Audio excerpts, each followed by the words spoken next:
There is no way. They don't know what to do. Google knows. Google knows. With illegal mining comes illegal AK-47s. They've messed it up so much that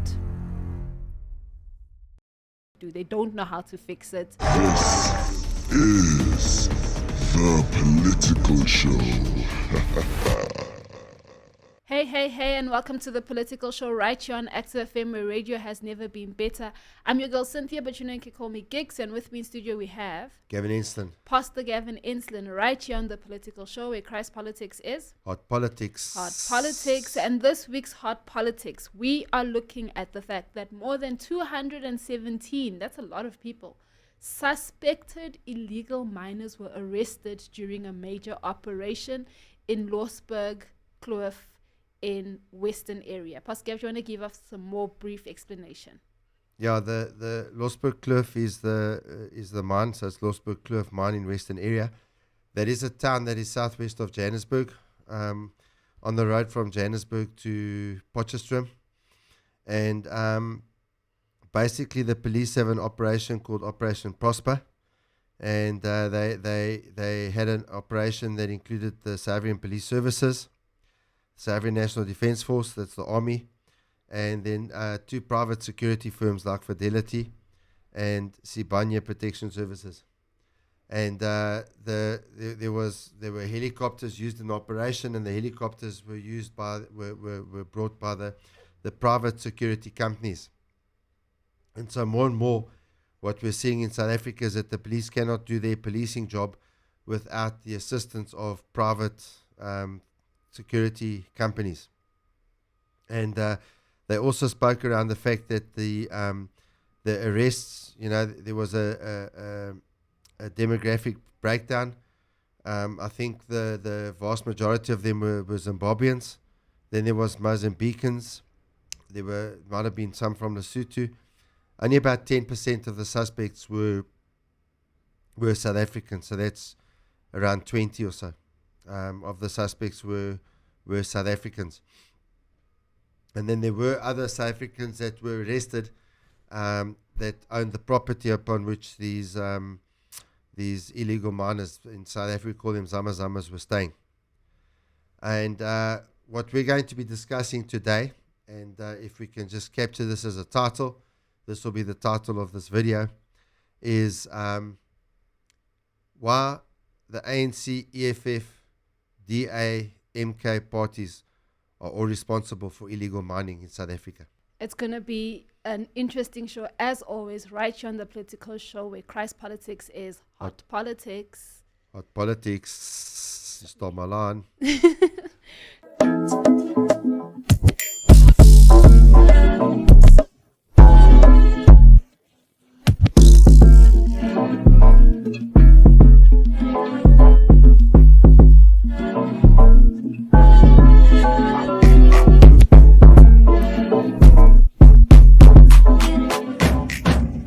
So we are looking at the 217 suspected illegal miners that were arrested at the Louwsburg Kloof mine near Western area. And let's dive a bit into it. So the first thing is the large-scale police operation. So more than 217 suspected illegal miners, they are suspected to be Zamas, were arrested during a coordinated law enforcement operation, and many of those arrested were reported to be undocumented foreign nationals, sparking a renewed debate about border security and immigration enforcement. Now, when we go into the illegal mining is driven by organized crime, I mean, this is something that we've spoken about. We see that illegal mining is no longer carried out only by desperate individuals, which was the case, I would say, how many years ago would you say that was the case? No, I'm not sure that it ever was just carried out by desperate individuals. Maybe maybe there were certain isolated events, but very, very, very few isolated events. But mining my view is people don't just go down into a mine unless there's some powerful people. Yeah. It's not like people say, what is this hole? Oh, it's a mine. Let's go down a hole that goes 1K underground and let's go and start mining it. People don't just do that. No, that's true as well. Because also having to sell whatever they find and whatever is not that simple. But And they've got to process it too. yes, and I think we have spoken about it. I mean, if you look at the scale of the Zamazamas, illegal mining and stuff, there is no way that it's operated by people who are trying to take risks and stuff like that. So, Pastor, what are your thoughts on this whole situation? Well, obviously the whole thing of these zamazamas, as the illegal miners, we call them in South Africa zamazamas. The whole thing about the arrest actually broke on, I think it was Tuesday afternoon. So the police made sure that when they're arresting these guys, that they had TV cameras there. It's funny, whenever we're wanting to know about crime, then everything sort of gets hid behind national security. Even the delay of the testimony of people like General Feroz Khan, which we spoke about last week, and things like that. But the funny thing is when they're busy effecting arrests of illegal miners, they make sure the cameras are there. And so the question for me goes, around,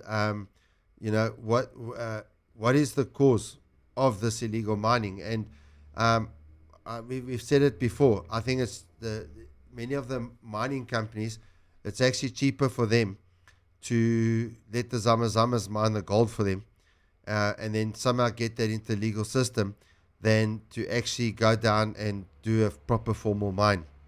And there's a video by someone we've quoted before. It's YouTuber Bonsai Shongwe, that he made about this very thing. He actually spoke about it, on Tuesday or Wednesday after the arrest of all of these Zamazamas. And the thing is that what he puts it down to is the Business Regulation and the Employment Services Amendment Bill. And the one of the things he speaks about there is the fact that the Employment Services Amendment Bill aims to impose heavy fines of up to 100,000 rand on employers who hire undocumented immigrants. And he argues that what effectively they're doing is they're forcing business owners to act as border agents. So that is the first thing. The specter of illegal immigrants coming into the country is something that is a government responsibility to sort out, and yet they're wanting to place the burden of that onto the business owners. But then he also goes on to talk about the decline of the mining sector. Now, first of all, looking gigs at that thing with the business owners. If the government starts trying to do what business does and what private enterprise does, and that is to create jobs, it makes a mess of it. And so the decline of the mining sector, he Bonsai Shongwe postulates, began with the Mineral and Mining Petroleum Resources Development Act of 2002.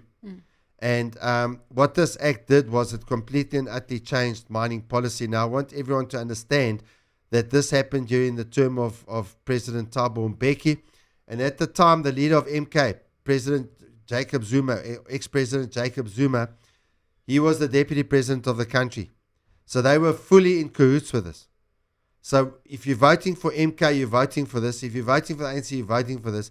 If you're voting for the EFF, you're voting for this. And in my view, the so-called right-wing DA, they're not right-wing, they're left-wing. You're voting for this.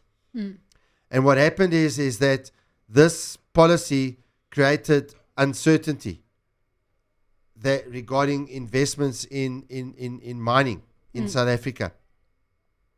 And basically what happened was, in the old days prior to this bill, someone would have mining rights. So you'd buy a piece of land, and you could buy the piece of land with mining rights. All right, so you can buy land in South Africa, and all you get is the top 6 centimeters of ground. But prior to that, you could buy the land with the mining rights. So if you bought those rights, then you had the right to mine there. Now, what the ANC government did in 2002 was to change that. No longer do you have the right to mine. You now have to apply for a license to mine. So therefore, they made it incredibly difficult to mine.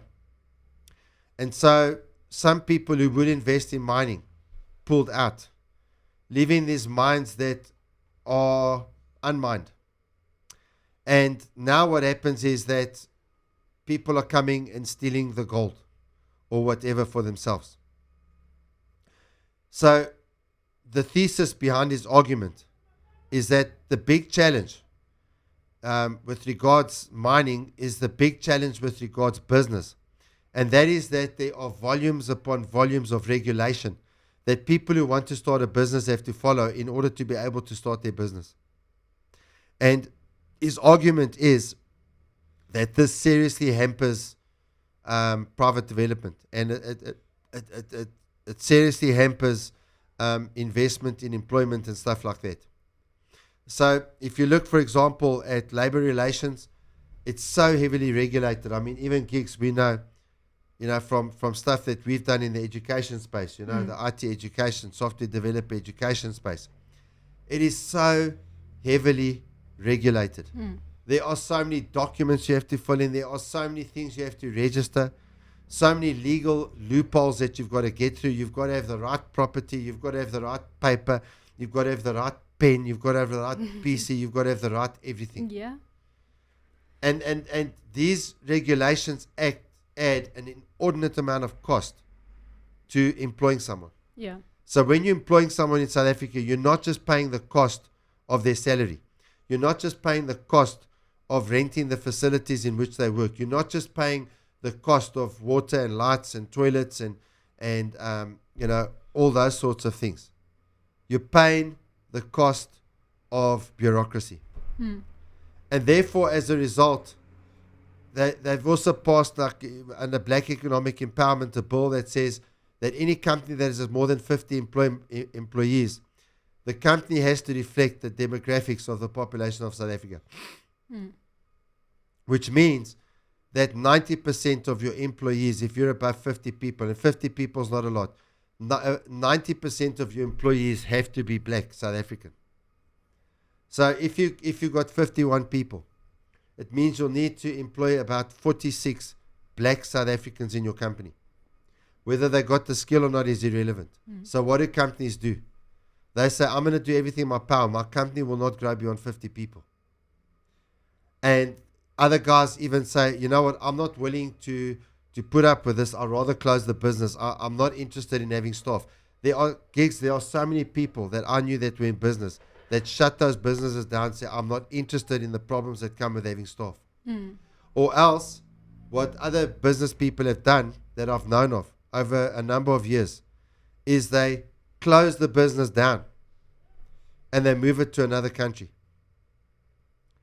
Sometimes a neighboring country. It could be like Mozambique, Lesotho, Swaziland, somewhere outside the jurisdiction of South Africa. And and I'm talking about factories, clothing factories, all sorts of things like that. And so what happened is with the Mineral and Petroleum Resources Development Act, it's actually a Marxist act, legislation. And so in South Africa, if you want to mine, the hardest thing is not to go down and get the gold or the silver or whatever you're mining for. The most difficult thing is to do the paperwork to make the government happy, to get the permission to mine. And even then, because you're licensed, you can only mine if you are, approved by them. Gigs, this is exactly the same argument as to why we are so dead set against anything that the CRL Commission is putting before us. Yeah. Because they are saying that if you want to be a pastor, you have to have a license to preach. You have to have a license to be a pastor. And the thing is, if you have to have a license, it means they can say no. And in that instance, what our contention is that you cannot legislate the call of God upon people's lives. Yeah. People are called by God, and no man or woman can say otherwise. It's God's calling. Yeah.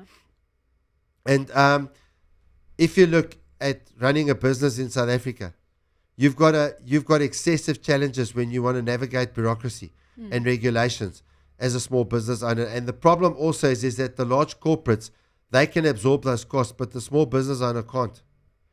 And therefore, the average small business is running contrary to the law. All right? Corporations have entire departments and they have directors at board level that focus on compliance. Think about this. You've got to have a whole department within your company whose entire job is to make sure that you comply with the law. I don't think anyone voted for that. And Bonza Shongwe actually concludes in speaking out of Romans 13 that the role of the government should be limited to maintaining law and order. And the role of the government should be there to reward job creators rather than implement punitive regulations that stifle economic growth. The problem is, whether it be the ANC, the DA, MK, EFF, all those parties, even I'm going to include people like ATM, all of these parties, they treat business people as if they're the enemy. They treat business people as if they're the oppressor. And they go to this Marxist idea that you've got oppressors and victims, and that everything is framed within that argument. That has affected the mining industry. And so what happens is the legal people leave and the illegal people come and they mine. All sorts of crime comes out of this. One of the interesting things, Gigs, I don't know if you know this, but this Deputy Commissioner of Police for Gauteng, he actually announces in the press interview on site, where they're arresting the guys. And I mean, they had the cameras there, so they must have told the press, look, we're going to arrest these guys. Come and film it, come and broadcast it live. And he tells them, we found so many rounds of AK-47 ammunition. So, Gigs, where were the AK-47s?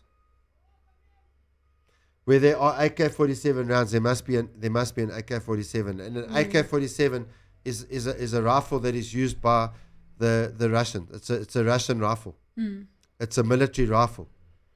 It's semi-automatic, which means you've got automatic mode and you've got manual mode. Manual mode, you can shoot one shot at a time. You switch that lever, then it's automatic. Pa, pa, pa, trrr, trrr, trrr, like that.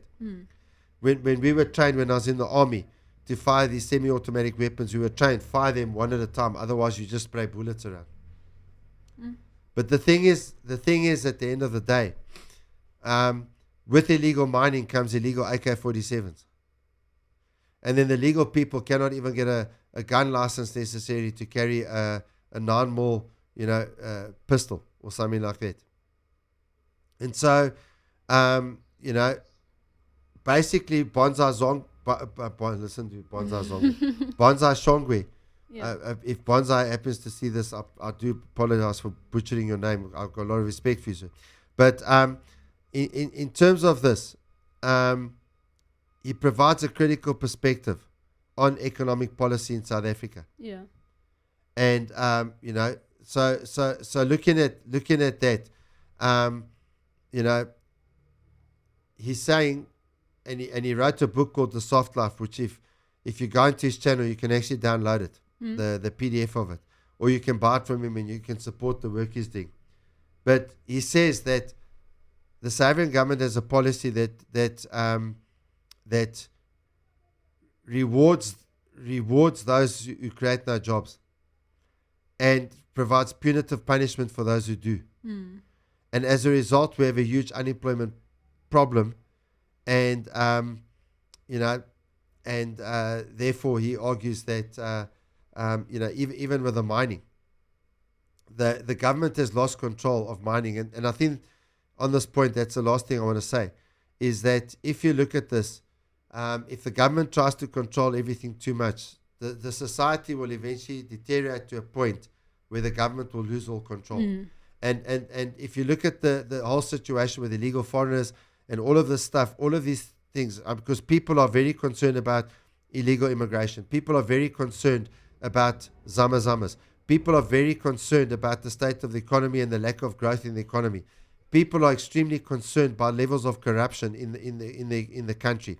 People are extremely, I believe most people would be extremely concerned if they knew the laws that their politicians were passing, because the laws do not reflect the values of most people. And so we're sitting here in a pressure cooker, because that's all Marxism produces. And you know what Marxism says? Marxism conditions you to say, look, what we're doing is causing pain, but don't worry about the pain, because things have to get worse before they get better. I hope my answer wasn't too short, Gigs. Yeah, I mean, if you look at statistics, if you look at the gold production in South Africa from 1994, because we were promised a new South Africa, we were promised what's this? Well, we got a new South Africa, Gigs. Last time, Well- I might be talking out of turn here. I might be wrong on this. The last time I checked, I think we're now 16th or 17th on the list of the world's gold producers. Yeah, When today, more than half the gold that has been mined in South Africa, in the world, in history, came out of South Africa. More than 50% of the gold came out of South Africa. yeah. Now, if you look at So why is this country so poor? that's the question. But if you look at the stats between 1994 and 2024, gold production has fallen by roughly 84%. Is it 84% that it's fallen? It's fallen by 84%. Well, official production, eh? Yeah, official. We're not production. including the figures coming from the Zamas. Is Yes. not including No, in no, it. no, no. These are official production, and some of the reasons that they're saying is because the mines are much deeper, more expensive to operate, more dangerous, less profitable as the rich ore has already been extracted, and stuff like that. But obviously, that is what they can put out in the. Can I in give the you an books. answer on that rich ore one? Yeah. In 1987, 1988, which was my first 2 years out of school, I had to go to the army because we had military conscription for all white guys in those days. 1989, for a period of time, I was actually studying what was called learner official mining at a company at that stage which doesn't exist anymore. That's called Rand Mines Properties. No, Rand Mines, sorry. Rand Mines Properties was an offshoot that owned all the properties. And you know, while I was studying, I remember there was a guy named George. I can't remember his surname now, who was lecturing us. I think he's long since passed away. But he was telling us that here in Joburg, there is far more gold than what has been mined. He was explaining that the reef went from Joburg, went down to, in those days, the old Western Transvaal, which is Northwest Province, and also down to the Free State, and then it wraps around. And that about 3.5 k's down under Joburg, there's a reef that is far bigger than the one that was mined. At that stage, there was a challenge with technology getting down there, but that technology challenge is past. We have the technology. So there is so much gold still left here. And also, at the time when Joburg was mined out, the extraction techniques were far less sophisticated than what they are now. And even the Zamas now are able to pull out gold that the mines left behind. There is so much gold still to be mined here that it's frightening. And they perpetuate this lie. No, the reef is mined out. But if the reef was mined out, there wouldn't be Zamas. The operations are growing and stuff like that goes to show that that reason is not really a reason at all. But to look at the fact that it's declined by 84% but there's still so much Zama makes you think about most of the production, most of the mining happens in the black market. And if most of it is happening in the black market, there is no way that all of these mining companies, because correct me if I'm wrong, Pastor, but the mining sector is a monopoly. It's not necessarily where anyone can just join the mining sector and stuff like that. So there's no way that these companies or these people are not working with the Zamas or not endorsing the Zamas. I mean, we've spoken about how right here, not even less than a kilometer. Is it less? Yes, less than a kilometer from where we sit. Yes, there is a Zama operation, and it's a massive operation, one, and they've got anti-aircraft guns here. Yes, and you have the I want to police see the army that's going to get these who guys. do roadblocks right there on the road parallel to where the operation is happening. You have the police doing, and they'll do major roadblocks right there. But they're not doing anything about you see the people walking freely. Well, they're roadblocking and they're asking you for your passport kicks. But there's a Zama pulling a pipe behind him on a rope. Literally. I mean that they dug out from deep underground. Literally. And covered from head to foot in exactly. that brown dust that comes from the mines. So you're telling me the police is comfortable enough, or the Zamazamas are comfortable enough to continue with their operations when the police are right there doing a roadblock? I'm And telling you, Kicks. They are. and then you've got the road that they're operating on. It sunk. There was a sinkhole. No, it's a crack. Well, there's a crack. There's a crack in the road that goes a kilometer down. Yes. So and it's a 1 kilometer deep crack. yes. And they blocked off that road. And you're telling me the municipality can't do anything to fix that road? Because it's been blocked off for years. Before lockdown. Yeah, before lockdown. That road has been blocked off. And I personally think that the reason why they haven't fixed this road is so that the Zamazamas can continue to operate. See, now you're going conspiracy theory. No, but this has to be under the approval of the municipality, because there's no way that the municipality doesn't know of this crack. And then, I mean, it's gone. They closed the road. The Yes. municipality closed the On road. Google Maps, it even tells you that road is closed. So Google knows. Google knows that road is closed. And But the question is, does Grok know? No, I'm joking. so the fact that the municipality is not doing anything to fix that road, and that is where the operation of the Zamazama is, goes to show that, listen, they have endorsement and they have backing of people in high position. They're not doing this out of their own because they are, in inverted commas, desperate and stuff. But all of this goes, like, we're obviously speaking about the mining sector and stuff, but we've spoken a lot about the fact that it's very difficult for people who are actually wanting to create jobs, people who are actually wanting to create businesses and help the economy to do so without all of these regulations. And I mean, if we look at the amount of businesses that closed because of the lockdown, because there were all these regulations and there were all these rules, and the amount of people who lost their jobs because you had to get the vaccine, you had to do this, you had to whatever on top of the BEE and things like that. You have so many businesses, small businesses that are closing, or small businesses that cannot thrive because of all these regulations, because of all of these policies that are being put in place. And in terms of what your statement with the government losing control, that is exactly it. I think they don't know what to do. They've allowed so many things to happen, and they've tied their hands, and they don't know what to do. They don't know how to fix it. And that's my personal thought. To be like, they've messed it up so much that they are stuck. Who's stuck? The government. The government. Look, they can change their policy. You know, they can change their policy. But I mean, it's going to require that you move away from Marxism. And by the way, if any government takes over South Africa and they move away from Marxist principles, it's going to mean giving up power. I mean, right now the government is at the center of absolutely everything that's got to happen. Nothing can happen without the government. And that is so because the law says so. You can change it. I mean, even the joke, black economic empowerment, I mean, is a big joke. It's just a whole lot of set of regulations, and then you've got to hand in BE scores and, you know, all of this sorts of stuff. And how does it help the average black South African? It helps nothing. It just adds a mountain load of paperwork to companies. And when you start talking small and medium-sized businesses, it's a cost that they're unable to bear. And so, you know, at the end of the day, what they can do about it is move towards a more free market system, number one.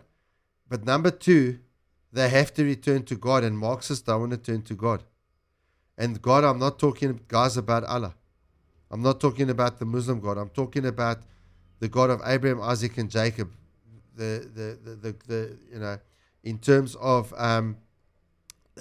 you know, the Lord Jesus Christ, who John 3:16 said that you know, he sent his only begotten Son, that whoever believes in him shall not perish but have everlasting life. You know, those two things, you give people freedom, the freedom that God has given them, you fight for their freedom, and you govern the moral ethics by turning to God and turning to his word. And I'm telling you this, gigs, South Africa is going to be problematic until the Constitution of South Africa submits to the Bible. Until that happens, there will not be freedom in this country. In Ecclesiastes 10 verse 18, it says, through laziness the rafters sag, because of idle hands the house leaks. Yes. So, what happens is when governments get involved and they start over-regulating, then you end up in a situation whereby people become idle because jobs diminish. And when people become idle, crime increases. And when crime increases, all sorts of things go wrong. And this is something that we've seen happen in South Africa. It first happened slowly and now it's happening quickly. And the thing is, at the end of the day, I want to encourage you, first of all, with your life. You need to make God the Lord of your life. You need to put him first. And secondly, in terms of the nation, even in terms of how you vote and all of those sorts of decisions that you make, you need to put the Lord first.